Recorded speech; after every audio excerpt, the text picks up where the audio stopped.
الحمد لله نحمده ونستعينه ونستغفره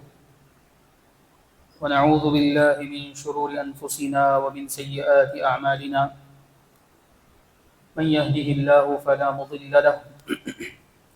ومن يضلل فلا هادي له وأشهد أن لا إله إلا الله وحده لا شريك له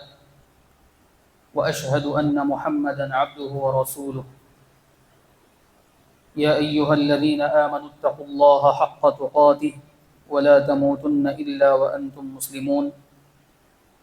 يا أيها الناس اتقوا ربكم الذي خلقكم من نفس واحدة وخلق منها زوجها وبث منهما رجالا كثيرا ونساء واتقوا الله الذي تساءلون به والأرحام إن الله كان عليكم رقيبا يا أيها الذين آمنوا اتقوا الله وقولوا قولا سديدا يصلح لكم أعمالكم ويغفر لكم ذنوبكم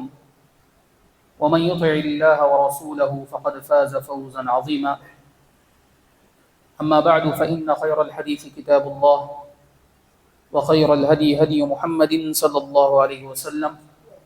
وشر الأمور محدثاتها وكل محدثة بدعة وكل بدعة ضلالة وكل ضلالة في النار. أعوذ بالله السميع العليم من الشيطان الرجيم من همزه ونفخه ونفثه. بسم الله الرحمن الرحيم. اتل عليهم نبأ الذي آتيناه آياتنا فانسلخ منها فأتبعه الشيطان فكان من الغاوين ولو شئنا لرفعناه بها ولكنه أخلد إلى الأرض واتبع هواه فمثله كمثل الكلب إن تحمل عليه يلهث أو تتركه يلهث ذلك مثل القوم الذين كذبوا بآياتنا. تمام قسم کی تعریفیں، حمد و ثنا، بڑائی، بزرگی اور عظمت اللہ وحدہ لا شریک کے لیے لائق اور سزاوار ہے، جو تن تنہا اس ساری کائنات کا خالق و مالک، رازق اور مدبر ہے. میری اور آپ کی جملہ عبادتوں کا تنہا اور اکیلا مستحق ہے. صلاۃ و سلامتی کا نزول ہو تمام ہی انبیاء کرام علیہم السلام کی ذاتوں پر، خصوصاً آخری نبی جناب محمد رسول اللہ صلی اللہ علیہ وسلم کی ذات مبارکہ مطہرہ پر، جن کو اللہ تبارک و تعالیٰ نے رحمت للعالمین بنایا اور بھٹکی ہوئی انسانیت کے لیے رشد و ہدایت کا سرچشمہ بنایا. محترم حضرات، اللہ سبحانہ و تعالیٰ نے ہمیں اس دنیا کے اندر بھیجا اور ہم سے اس بات کا مطالبہ کیا کہ ہم حق کی اتباع کریں اور حق کی پیروی کریں. اور حق وہ ہوتا ہے جو قرآن و حدیث کے اندر بتایا جاتا ہے. قرآن و حدیث کے مطابق جو عقیدہ ہوگا، قرآن و حدیث کے مطابق جو خیال اور سوچ ہوگی، اور کتاب و سنت کی تعلیمات کے مطابق جو افکار ہوں گے، وہ حق ہے. قرآن و حدیث سے ٹکرانے والی جو باتیں ہوں گی، کتاب و سنت سے میل نہ کھانے والے جو افکار و نظریات ہوں گے، یہ سارے کے سارے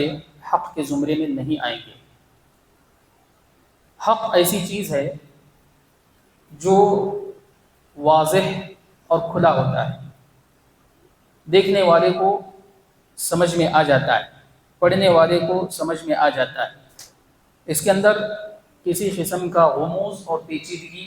نہیں ہوتی ہے، بلکہ یہ واضح چیز ہوتی ہے. اللہ سبحانہ و تعالیٰ نے اپنے نبی سے فرمایا انک علی الحق المبین، اے نبی آپ واضح حق پر ہیں. اور اللہ کے نبی صلی اللہ علیہ وسلم نے سنن ابن ماجہ کی ایک روایت میں فرمایا کہ ترکتکم علی البیضاء لیلها کنہارها لا یزیغ عنها الا ہالک، کہ لوگوں میں نے تمہیں ایک روشن شاہراہ کے اوپر چھوڑا ہے، ایک روشن طریقے پر چھوڑا ہے، حق کے راستے پر جو بالکل واضح ہے. اور یہ اتنا واضح ہے کہ اس کی راتیں بھی دن کی طرح روشن ہیں، منور ہیں۔ اتنے روشن اور منور راستے سے اگر کوئی بہکتا ہے، اگر کوئی ادھر ادھر کے راستوں پر چلتا ہے، تو یہ ہالک اور ہلاکت پانے والا شخص ہی اور ہلاک ہونے والا شخص ہی کر سکتا ہے۔ تو بعض لوگوں پر حق واضح نہیں ہوتا ہے، یا بعض لوگ حق کو قبول نہیں کرتے ہیں، حق کا انکار کر دیتے ہیں، حالانکہ حق بالکل واضح ہے اور سمجھ میں آنے والا ہے۔ تو یہ کیا اسباب ہیں جس کی وجہ سے انسان حق کو نہیں اپناتا ہے، حق کو انکار کر دیتا ہے، صحیح بات سمجھ میں آنے کے باوجود اس پر عمل نہیں کرتا ہے بلکہ اس کو چھوڑ دیتا ہے؟ یہ بہت سارے اسباب ہیں۔ ان میں سے کچھ اسباب میں آپ کے سامنے کروں گا، جن کا ذکر میں آپ کے سامنے کروں گا اور ان کو واضح کرنے کی کوشش کروں گا۔ سب سے پہلے حق کے راستے میں جو چیز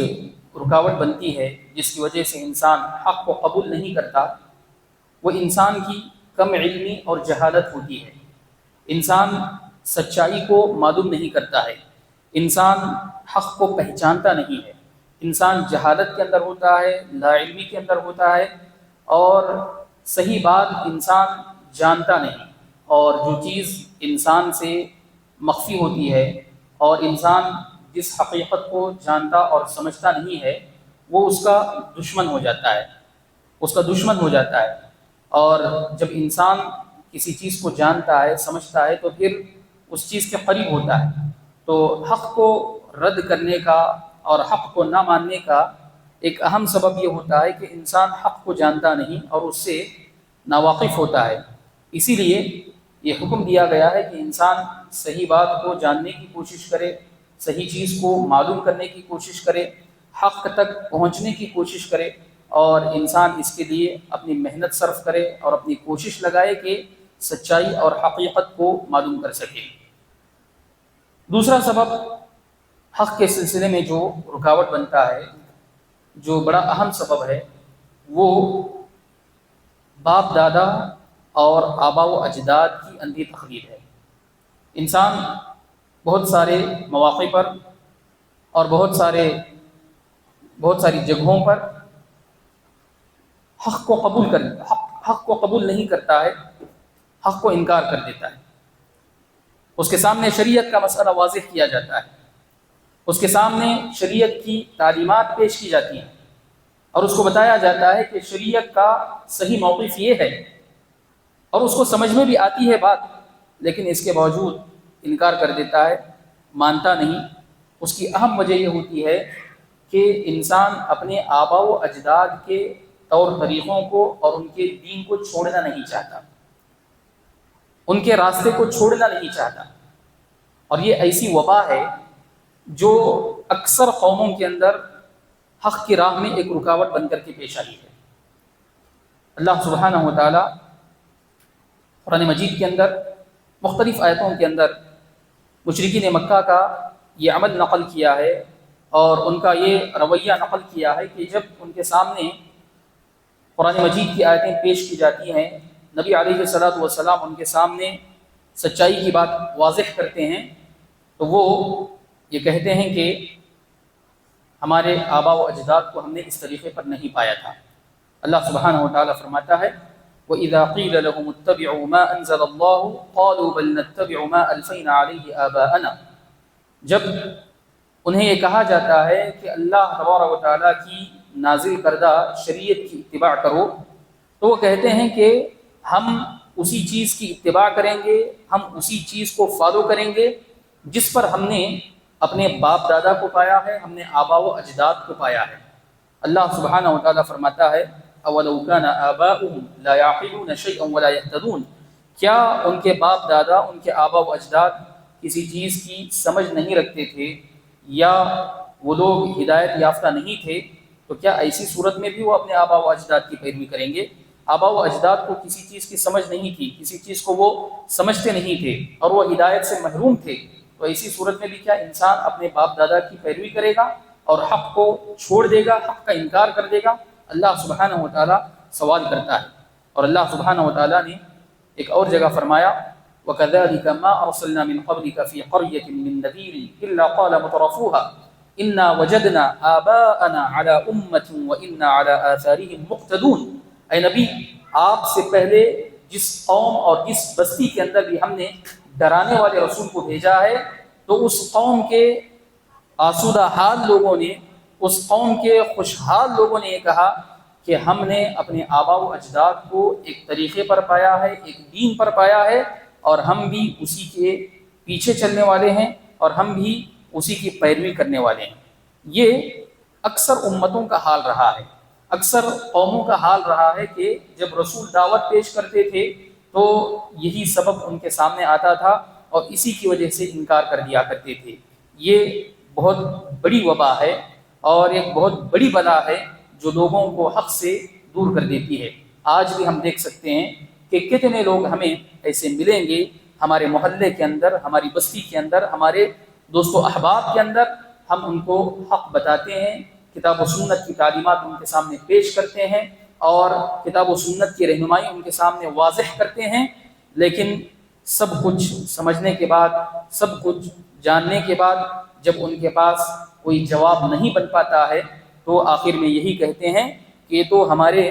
خاندان سے چلا آ رہا ہے، یہ تو ہمارے باپ دادا کا کیا ہوا عمل ہے، یہ تو ہمارے خاندان کی پرمپرا ہے۔ یہی ان کا جواب ہوتا ہے اور یہی قبول حق کی راہ میں رکاوٹ بنتی ہے۔ میرے بھائیوں، اس سے انسان کو بچنا چاہیے۔ جب انسان کو بات سمجھ میں آ جائے، جب انسان کے سامنے حق واضح ہو جائے تو اس کو تسلیم کر لینا چاہیے۔ یہی مومن کی پہچان ہوا کرتی ہے، اور اس طرح کے بہانے اور اس طرح کے ہیلے اختیار کر کے اگر انسان حق کو چھوڑ دیتا ہے تو پھر وہ دوسروں کا نقصان نہیں کر رہا ہے بلکہ خود اپنی آخرت کو تباہ و برباد کر رہا ہے۔ قبولیت حق کی راہ میں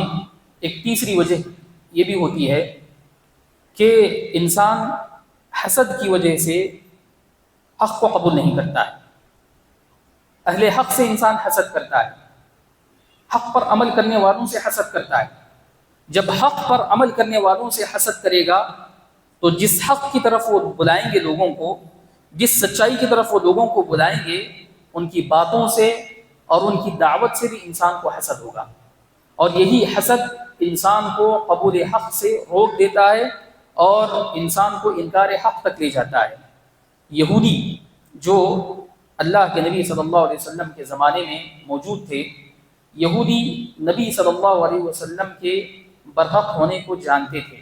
نبی علیہ السلام کے بارے میں انہوں نے اپنی کتابوں کے اندر پڑھ رکھا تھا۔ اللہ کے نبی صلی اللہ علیہ وسلم کی نشانیاں ان کو بتا دی گئی تھیں، اور ان نشانیوں کو اللہ کے نبی صلی اللہ علیہ وسلم کے اندر انہوں نے پایا تھا، اور ان کو یقین تھا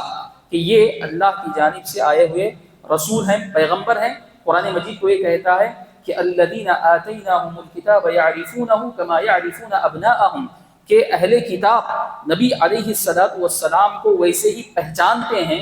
جیسے وہ اپنی اولاد کو پہچانتے ہیں۔ اپنی اولاد کو پہچاننے میں جس طریقے سے انسان کو کسی قسم کی مشکل اور پریشانی نہیں ہوتی ہے، ویسے ہی یہ اس رسول کے برحق ہونے کو جانتے اور پہچانتے ہیں، لیکن اس کے باوجود بھی انہوں نے نبی صلی اللہ علیہ وسلم کی دعوت کو قبول نہیں کیا، اس کو ٹھکرا دیا۔ اس کی وجہ یہی تھی کہ وہ نبی صلی اللہ علیہ وسلم سے اور نبی صلی اللہ علیہ وسلم کی دعوت سے حسد کیا کرتے تھے۔ اللہ سبحانہ وتعالی فرماتا ہے وَدَّ كَثِيرٌ مِّنْ أَهْلِ الْكِتَابِ لَوْ يَرُدُّونَكُم مِّن بَعْدِ إِيمَانِكُمْ كُفَّارًا حَسَدًا مِّنْ عِندِ أَنفُسِهِم مِّن بَعْدِ مَا تَبَيَّنَ لَهُمُ الْحَقُّ، کہ اہل کتاب میں سے بہت سارے لوگ ایسے ہیں جو یہ خواہش کرتے ہیں، یہ تمنا کرتے ہیں کہ تمہیں دوبارہ کفر کی طرف لوٹا دیں، مسلمانوں کو دوبارہ کفر کی طرف لوٹانا چاہتے ہیں، دوبارہ ان کو کفر کے راستے پر لے جانا چاہتے ہیں۔ اس کا محرک اور اس کا سبب یہ ہے حسدا من عند انفسهم، اپنے دل میں موجود حسد کی وجہ سے، من بعد ما تبین لهم الحق، بعد اس کے کہ حق ان کے سامنے واضح ہو چکا تھا، حق ان کے سامنے موجود تھا، حق کی وضاحت کے باوجود بھی وہ حسد کی بنیاد پر حق قبول نہیں کرتے ہیں۔ تو یہ حسد بھی ایک بہت بڑا سبب بنتا ہے لوگوں کو قبول حق کی راہ میں، اور اسی حسد کی وجہ سے لوگ حق کو قبول نہیں کرتے ہیں اور یہ سمجھتے ہیں کہ حق ہمارے اندر ہونا چاہیے، حق ان لوگوں کے پاس نہیں ہوتا ہے، حق ہمارے اندر ہوتا ہے۔ تو یہ حسد لوگوں کے لیے ایک وبال جان بنتا ہے اور ان کے لیے فتنے اور آزمائش کا سبب بنتا ہے۔ قبول حق کی راہ میں رکاوٹ کا چوتھا سبب بری صحبت ہے۔ انسان جن لوگوں کے ساتھ اٹھتا بیٹھتا ہے، ایک آدمی جن لوگوں کے ساتھ اپنی دوستیاں رکھتا ہے، اس کے فرینڈ سرکل میں جیسے لوگ رہتے ہیں، اگر انسان غلط لوگوں کے ساتھ اٹھتا بیٹھتا ہے، غلط افکار کے حاملین کے ساتھ اس کی دوستیاں ہیں، ایسے لوگ جو برائی کو پروموٹ کرتے ہیں، ایسے لوگ جو معاشرے کے اندر شرک پھیلاتے ہیں، ایسے لوگ جو لوگوں کے اندر بدعات و خرافات کی ترویج کرتے ہیں، اگر ایسے لوگوں کے ساتھ انسان کا اٹھنا بیٹھنا ہے، ایسے لوگوں سے دلی دوستی رکھتا ہے اور ایسے لوگوں کے نقش قدم پر چلنے کی کوشش کرتا ہے، تو یہ بری صحبتیں، یہ بری دوستیاں انسان کو لے ڈوبیں گی اور انسان کی آخرت کو تباہ و برباد کر کے رکھیں گی۔ اللہ سبحانہ و تعالی قیامت کا نقشہ کھینچتے ہوئے فرماتا ہے وَيَوْمَ يَعَضُّ الظَّالِمُ عَلَى يَدَيْهِ يَقُولُ يَا لَيْتَنِي اتَّخَذْتُ مَعَ الرَّسُولِ سَبِيلًا، اس دن ظالم اپنی انگلیوں کو اپنے منہ میں دبائے گا، افسوس کی وجہ سے، حسرت کی وجہ سے اپنی انگلیاں اپنے دانتوں میں چبائے گا اور کہے گا کہ کاش میں رسول کے راستے کو اختیار کیا ہوتا۔ یا ویلتا لیتنی لم اتخذ فلانا خلیلا، ہائے میری بربادی، میں فلاں شخص کو میرا دوست نہ بنایا ہوتا، فلاں آدمی سے میں دوستی نہ کیا ہوتا، فلاں آدمی سے میں تعلقات مضبوط نہ کیا ہوتا۔ یہ بری دوستیاں، بری صحبتیں ایسی ہوتی ہیں جو انسان کے دین کو برباد کرتی ہیں اور انسان کو صحیح راستے پر جانے سے روک دیتی ہیں۔ میرے بھائیوں، ابو طالب کے واقعے پر غور کیا جائے۔ ابو طالب کا واقعہ کئی بار ہم نے سنا ہے۔ ابو طالب کی وفات کا وقت قریب آ چکا، بستر مرگ پر ہیں، جان کنی کا عالم ہے، آخری سانسیں چل رہی ہیں۔ اللہ کے نبی صلی اللہ علیہ وسلم آتے ہیں اور کہتے ہیں یا عمی قل لا الہ الا اللہ کلمۃ احاج لک بها عند اللہ، اے چچا جان، لا الہ الا اللہ یہ ایک کلمہ اپنی زبان سے ادا کر لیجئے، یہ ایک کلمہ پڑھ لیجئے، میں قیامت کے دن آپ کے بارے میں اللہ تبارک و تعالیٰ کے سامنے بات کروں گا، آپ کے متعلق میں اللہ تبارک و تعالیٰ سے بات کروں گا۔ ابو طالب تھوڑی دیر کے لیے ان کے اندر قبول کرنے کا جذبہ پیدا ہوتا ہے، شاید وہ قبولیت کا رجحان دکھاتے ہیں، لیکن اسی وقت ان کے پاس ابو جہل اور مشرکین کا ایک اور شخص رہتا ہے جو وہاں بیٹھے ہوئے رہتے ہیں دونوں، اور یہ کہتے ہیں اترغب عن ملت عبد المطلب، اے ابو طالب تم زندگی بھر عبد المطلب کے دین کو فالو کرتے رہے، عبد المطلب کے دین کو پروموٹ کرتے رہے اور عبد المطلب کے دین کی ترویج کرتے رہے، اسی دین کو تم نے اپنا دین سمجھا، اسی دین کو تم نے اپنا دھرم اور مذہب سمجھا۔ اب جب تمہاری موت کا وقت آ رہا ہے، اب جب تم مرنے جا رہے ہو، تو کیا تم اس دین سے پھر جاؤ گے؟ اس طریقے سے روک دیا، اس طریقے سے ذہن ڈائیورٹ کر دیا، اور سب سے آخری جملہ جو ابو طالب کی زبان سے نکلا وہ یہ تھا ہوا علی دین عبد المطلب، کہ وہ عبد المطلب کے دین پر مرتے ہیں، عبد المطلب کے دین پر، عبد المطلب کے عقائد پر، اور عبد المطلب کے جو افکار و نظریات کے دین کے سلسلے میں انہی عقائد پر ان کا خاتمہ ہوتا ہے۔ یہ سوچا، ہم نے دیکھا ہے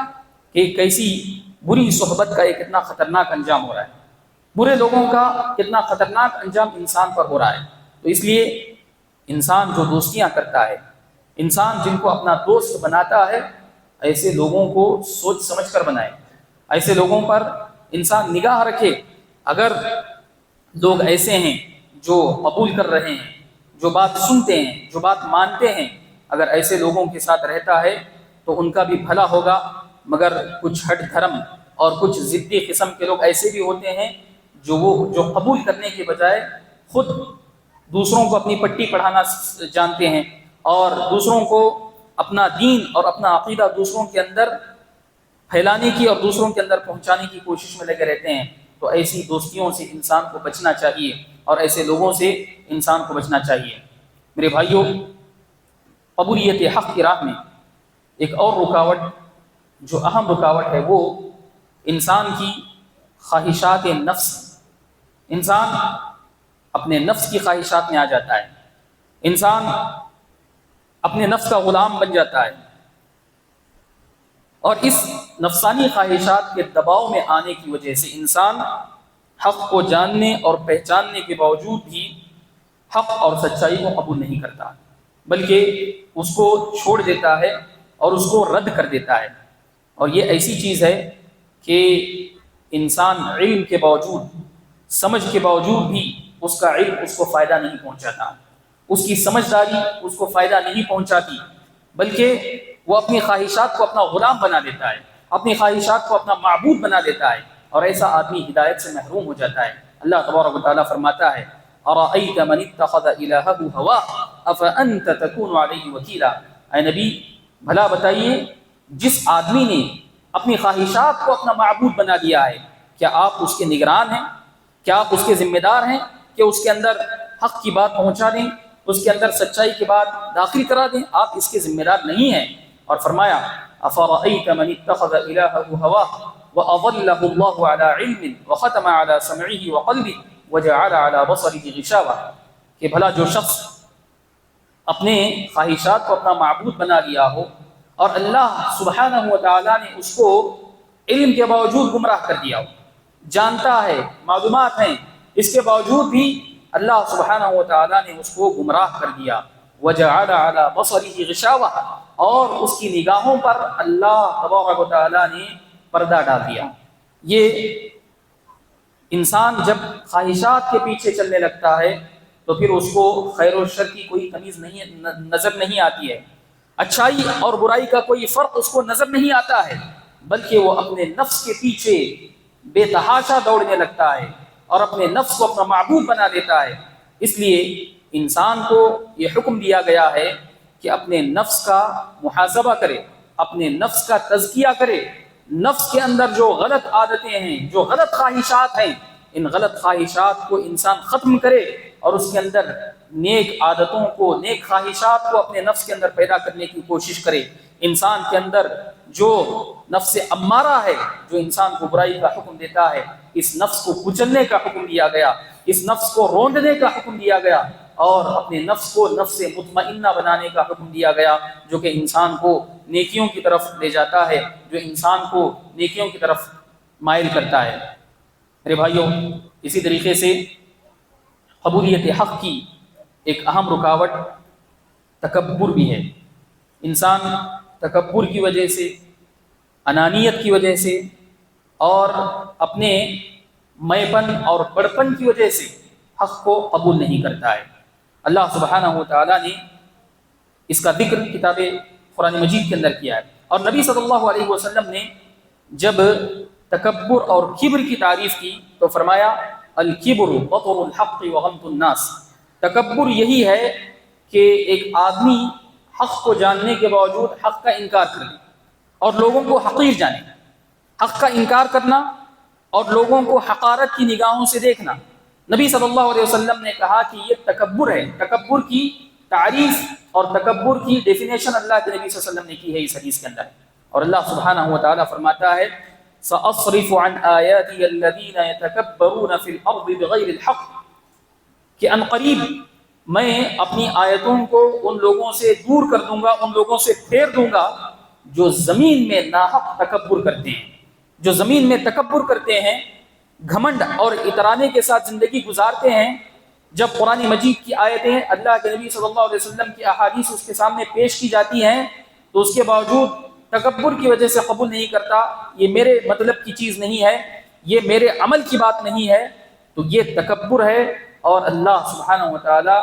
آیتوں کی سمجھ اور دینداری ایسے انسان سے دور کر دیتا ہے۔ پھر حال کیا ہوتا ہے وَإِن يَرَوْا كُلَّ آيَةٍ لَا يُؤْمِنُوا بِهَا، جو بھی آیت ان کے سامنے آتی ہے تو اس پر ایمان نہیں لائیں گے، اس پر ایمان نہیں لائیں گے۔ وَإِن يَرَوْا سَبِيلَ الرُّشْدِ لَا يَتَّخِذُوهُ سَبِيلًا، نیکی اور بھلائی کا راستہ اگر ان کے سامنے آتا ہے تو اس راستے کو نہیں اپناتے ہیں۔ وَإِن يَرَوْا سَبِيلَ الْغَيِّ يَتَّخِذُوهُ سَبِيلًا، اور جب غلطی کا، گمراہی کا راستہ سامنے آتا ہے تو اس راستے کو اپنا لیتے ہیں۔ ذَلِكَ بِأَنَّهُمْ كَذَّبُوا بِآيَاتِنَا وَكَانُوا عَنْهَا غَافِلِينَ، یہ اس لیے کہ انہوں نے ہماری آیتوں کو جھٹلایا، ہماری آیتوں کی تکذیب کی اور وہ غفلت کے شکار تھے۔ میرے بھائیوں، قبولیت حق کی راہ میں ایک اور رکاوٹ یہ بھی ہوتی ہے کہ انسان کا دل سخت ہو جاتا ہے۔ یہ دل کی سختی اللہ تعالیٰ کی طرف سے ایک سزا ہے۔ دل انسان کا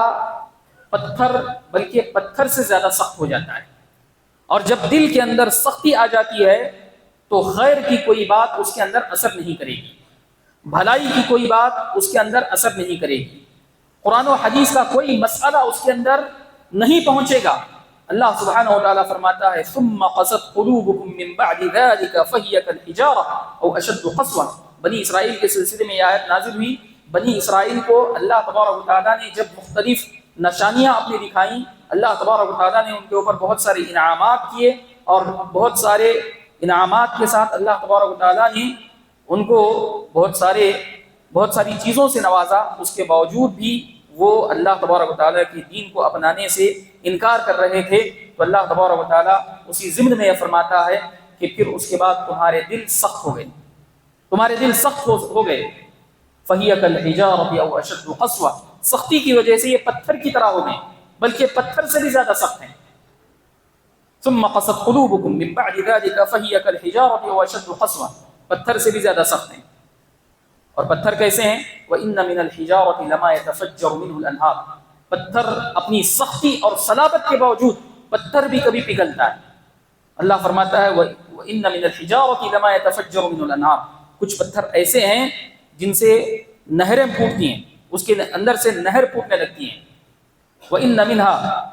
لَمَا يَشَّقَّقُ فَيَخْرُجُ مِنْهُ الْمَاءُ، اور کچھ پتھر ایسے ہیں جو پھٹ جاتے ہیں تو اس سے پانی نکلنے لگتا ہے۔ وَإِنَّ مِنْهَا لَمَا يَهْبِطُ مِنْ خَشْيَةِ اللَّهِ، اور کچھ پتھر ایسے ہیں جو اللہ تعالیٰ کے ڈر سے، اللہ تعالیٰ کے خوف سے اوپر سے نیچے آ گرتے ہیں۔ یہ پتھروں کا حال ہے۔ پتھر سخت ہونے کے باوجود بھی کبھی نرم ہو جاتا ہے، مگر جب انسان کا دل سخت ہو جاتا ہے تو اللہ تبارک و تعالیٰ فرماتا ہے کہ او اشد قسوہ، وہ پتھر سے زیادہ سخت ہو جاتا ہے۔ جب انسان کا دل پتھر سے زیادہ سخت ہو جائے تو پھر لا يعرف معروفا ولا ينكر منکرا، وہ نیکی کو نیکی نہیں سمجھتا اور برائی کو برائی نہیں سمجھتا، نیکی اور برائی دونوں برابر ہے اس کے اندر۔ تو یہ دل جب سخت ہو جاتا ہے تو حق انسان کے دل میں نہیں پہنچتا ہے، اس لیے اپنے دل کی حفاظت کرنی چاہیے، دل کی سختی سے بچانا چاہیے۔ اور دل نرم ہوتا ہے قرآن مجید کی تلاوت سے، دل نرم ہوتا ہے ذکر و اذکار سے، دل نرم ہوتا ہے نیکیوں سے، نمازوں کی پابندی سے، مگر ہم انہی چیزوں سے غفلت برتتے ہیں، انہی چیزوں سے ہم دوری اختیار کرتے ہیں۔ اگر ہم ان چیزوں کو اپنائیں گے تو دل میں نرمی آئے گی، اور اللہ تبارک و تعالیٰ کی نصیحتیں، اللہ کے نبی صلی اللہ علیہ وسلم کے فرامین اس دل کے اندر اثر کریں گے۔ تو میرے بھائیوں، یہ قبولیت حق کی راہ میں مختلف رکاوٹیں ہیں جو انسان کو حق تک پہنچنے سے روک دیتی ہیں، اور ایک اہم سبب یہ بھی ہے کہ انسان کبھی شخصیت پرستی میں آ جاتا ہے، کبھی انسان اندھی تقلید میں آ جاتا ہے کہ ہمارے عالم صاحب نے ایسا کہا ہے، ہمارے پیر صاحب نے ایسا کہا ہے، ہم جس عالم کی بات فالو کرتے ہیں انہوں نے ایسا کہا ہے، اس طرح کہہ کر کے وہ حق بات سمجھ میں آنے کے باوجود بھی اس کو رد کر دیتا ہے، اس کو مانتا نہیں ہے، جبکہ حق پہچانا جاتا ہے قرآن و حدیث سے۔ حق کی پہچان ہوتی ہے کتاب و سنت سے، جس بات کی تائید کتاب و سنت سے ہوتی ہے وہ حق ہے، اور جس بات کی تائید کتاب و سنت سے نہیں ہوتی ہے وہ حق نہیں ہے، چاہے اس کو بولنے والا کتنا ہی بڑا انسان کیوں نہ ہو، چاہے اس کو بولنے والا کتنا ہی عظیم انسان کیوں نہ ہو۔ حضرت علی بن ابی طالب رضی اللہ تعالیٰ عنہ فرماتے تھے کہ الحق لا يعرف بالرجال، کہ حق لوگوں کے ذریعے سے نہیں پہچانا جاتا، فلاں آدمی کا کیا موقف ہے، فلاں آدمی نے کیا کہا ہے، ہم اس کو اپنائیں گے وہی حق ہے، ایسا نہیں ہوتا ہے، بلکہ وَإِنَّمَا هُمْ يُعْرَفُونَ بِالْحَقِّ، بلکہ ہم لوگوں کو حق کے ذریعے سے پہچانتے ہیں، کون سا آدمی صحیح ہے، کون سا آدمی غلط ہے، کون سا آدمی ٹھیک کہتا ہے، کون سا آدمی غلط کہتا ہے، یہ ہم حق کے ذریعے سے پہچانتے ہیں۔ اور امام مالک رحمۃ اللہ علیہ مدینے کے اندر مسجد نبوی میں ہوتے تھے، لوگوں کو درس دیا کرتے تھے، لوگوں کو پڑھاتے تھے، اور قبر رسول کی طرف اشارہ کر کے کہتے تھے كل يؤخذ من قوله ويرد الا صاحب هذا القبر، کہ اس دنیا کے اندر کوئی بھی ہو اس کی بات کو لیا بھی جا سکتا ہے، اس کی بات کو چھوڑا بھی جا سکتا ہے، ضروری نہیں کہ ہر بات اس کی لی جائے،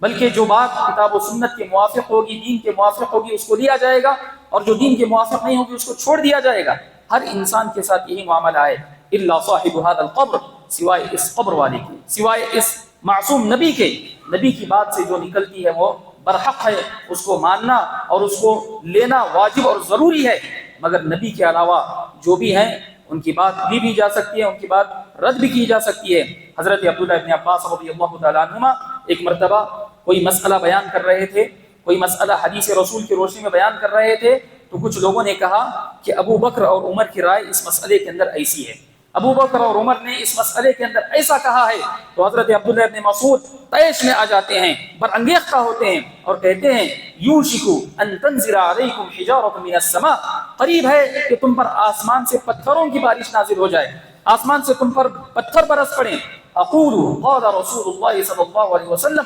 وتقولون قال ابو بکر وعمر، میں کہتا ہوں کہ رسول صلی اللہ علیہ وسلم نے ایسا کہا ہے اور تم اس پر ابو بکر اور عمر رضی اللہ تعالیٰ عنہ کی بات لا کر کے اعتراض کر رہے ہو۔ حضرت ابو بکر نے حضرت عبداللہ ابن عباس رضی اللہ تعالیٰ عنہما نے ناراضگی کا اظہار کیا، جبکہ حضرت ابو بکر اور حضرت عمر رضی اللہ تعالیٰ عنہما یہ کتنی عظیم شخصیتیں ہیں۔ اللہ کے نبی صلی اللہ علیہ وسلم کے بعد سب سے اونچا مقام و مرتبہ ابو بکر و عمر کا ہے، لیکن اس کے باوجود بھی حضرت عبداللہ ابن عباس رضی اللہ تعالیٰ عنہ نے کہا کہ حق شخصیات کے ذریعے سے نہیں پہچانا جاتا بلکہ کتاب و سنت کے ذریعے سے پہچانا جاتا ہے۔ تو یہ چند اسباب تھے جس کی وجہ سے انسان کبھی حق کا انکار کر دیتا ہے اور حق بات کو انسان قبول نہیں کرتا۔ ہمیں چاہیے کہ ہم ان تمام اسباب سے دوری اختیار کریں، اور جب حق ہمارے سامنے آ جاتا ہے تو اس کو آنکھ بند کر کے تسلیم کر لیں۔ اسی کے اندر ہماری نجات اور ہماری بھلائی ہے، اور ہماری دنیا اور آخرت کی کامیابی اور سعادت ہے۔ اللہ سے دعا ہے کہ اللہ تبارک و تعالی ہم تمام لوگوں کو حق پرست بننے کی توفیق عطا فرمائے، حق ہمارے اوپر واضح کرے اور اسی پر عمل پیرا ہونے کی توفیق عطا فرمائے۔ اللہ تبارک و تعالی ہمیں سنتوں پر چلنے کی توفیق عطا فرمائے، بدعات و خرافات سے ہماری حفاظت فرمائے۔ اللہ تعالی ہمیں جب تک دنیا میں باقی رکھے توحید و سنت کے ساتھ باقی رکھے، اور جب ہمارا خاتمہ ہو تو خاتمہ بالخیر ہو۔ آمین وآخر دعوانا ان الحمد للہ رب العالمین۔ بارک اللہ لنا ولکم فی القرآن العظیم ونفعنا وإياكم بما فيه من الآيات والذكر الحكيم إنه تعالى جواد كريم بر رحيم ورب حليم۔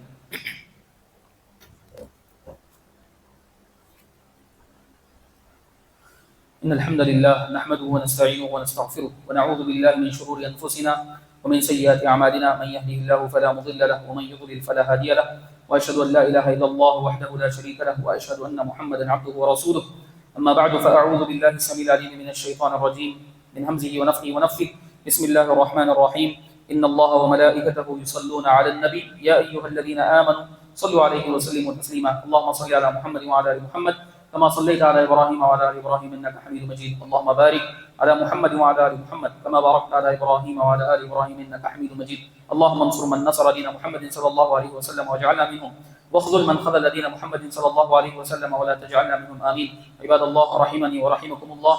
إن الله يأمر بالعدل والإحسان وإيتاء ذي القربى وينهى عن الفحشاء والمنكر والبغي يعظكم لعلكم تذكرون، اذكروا الله يذكركم وادعوه يستجب لكم ولذكر الله أكبر والله يعلم ما تصنعون۔